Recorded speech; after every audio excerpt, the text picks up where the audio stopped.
Hey friends, how you doing tonight? I think it's a Tuesday night. No, I have this beautiful red beta. I know you can't see him very well. He's in this columnar tank. Um, I have a heater I'm going to put in here. I have a very small sponge filter I'm going to put in here. But for right now, I'm just going to put a plant in here. He's a beautiful red, plain, normal, crown-tail beta. Some of those fancy betas that are $30 and $40 are absolutely beautiful, but it's absolutely ridiculous. I remember when these things were $1.49. Now they're like $5, and that's okay. But I have this plant, this green beautiful plant. Now I didn't put gravel in the bottom, so I can't plant a plant down in the gravel because there's no gravel. I thought about putting an actual pot in there with some aquarium plant soil and putting a plant in there. And that's what I was going to do. But I was at the Petco, as one does after church on a Sunday, and I found this. It says a live aquatic plant, a Magitarium. You get these at Petco or PetSmart. They are tissue culture grown. They're grown in a jelly kind of thing. And his jelly's drying up. But that's okay. It says it's Bobitis or Echinodorus species, okay? Those are two totally separate things. I do not think this is a Bobitis. I think this is that other word. So, either way, I'm going to open it up and take a look at what's going on inside here.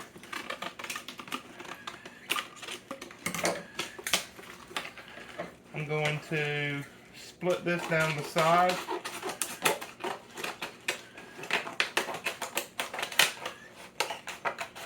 Are y'all like me? Does your household eat scissors? I got a whole pack of like 20 scissors. This is the kitchen shears. A whole pack of these for 20 scissors at the, the Harbor Freight for just $10. And so I thought that was really cool. This gooey stuff, that's the same stuff they put inside diapers to absorb pee-pee from little babies. Of course, there's no pee-pee in here. So, let's see. Just cut this apart. And you're going to say, well, Robert, if you're not going to put a pot down in there, how are you going to grow it? Well, let's see what kind of plant this is firstly. Come on. Hey, little guy, look at that. That is cool. Yeah, I do think this is a Bobitis. I'm going to step over here to the sink real quick. It looks like poison oak. Leaves of 3, let it be. Oh, gosh. Look at that. It does. It looks just like poison ivy. Look at that. Leaves of 3, let it be. I'm going to step over to the sink and rinse this off. So, y'all just look at these baby quail back here. Can you see those baby quail? Now, obviously, they're not all baby quail. There is what all is in there? Here, move out of the way, Betta. That guy is a silver pheasant. There's 2 silver pheasants, a golden pheasant. There are 3 of the blue egg silkies, 2 mixed breed bantams, and the rest of those are Caturnix quail that I got from Rose. I really hope this plant really truly is not poison oak. Bobitis is a type of fern, as is what can I do that other word? This is a rhizome plant. It doesn't grow roots down into the mud, the soil, the gravel of a river system. It attaches to a rock or a log. So that's what I'm going to do. I'm going to attach it to this rock. And the way that you do that is super glue. You can use a rubber band, you can use twine, fishing line, sewing thread, what have you. I'm going to use super glue. Y'all know my track record with super glue is kind of scary at best and downright tragic at worst. But a week or two ago, I tried to super glue a chicken feeder back together, and I ended up super gluing my fingers to this tube, these two fingers right here, and I still don't have fingerprints. I'm not sure this is going to work.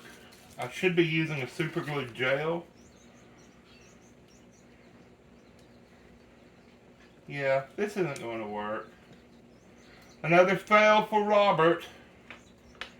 How about that? So, let's pretend that it did work. And then this plant is just going to grow his little rhizomes all over this rock. And I'm going to plop this down into the aquarium, this little tank. This little round tank here. And that's just going to be just the coolest, cutest little thing ever. I really hope that's not poison oak. It's not. I know that it's not. These this fern is an epiphyte, an aquatic epiphytic fern.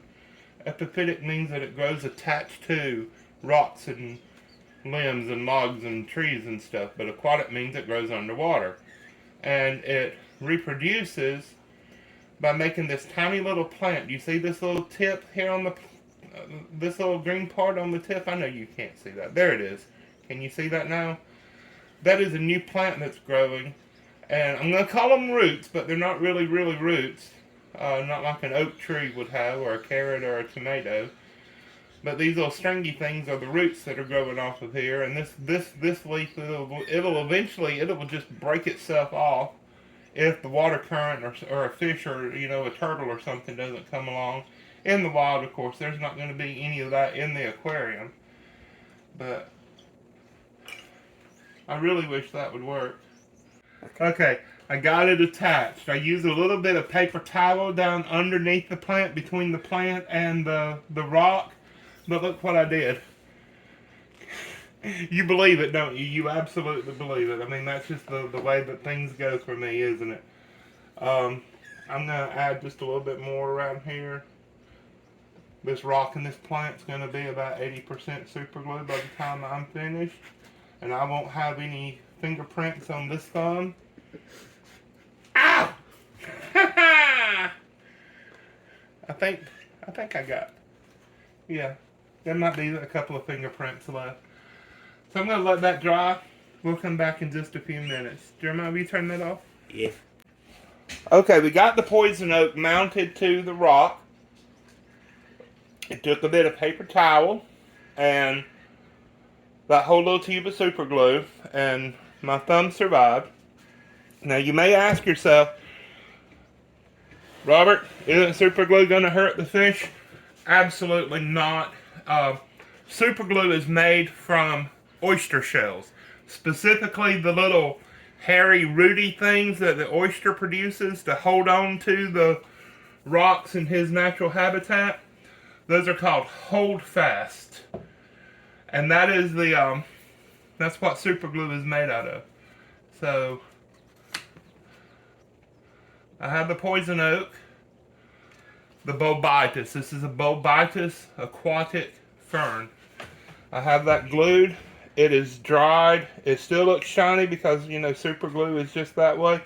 As soon as it hits the water, it's going to set and immediately cure. It's not going to put off anything that's going to be harmful to the fish. It is used extensively in aquatic reefs, saltwater aquariums, to glue corals onto rocks. And so that's that, just like that. Can you see? Can you see how pretty that is? I'm going to add some water once I get his little filter put back in there. Once I get a little heater put in there.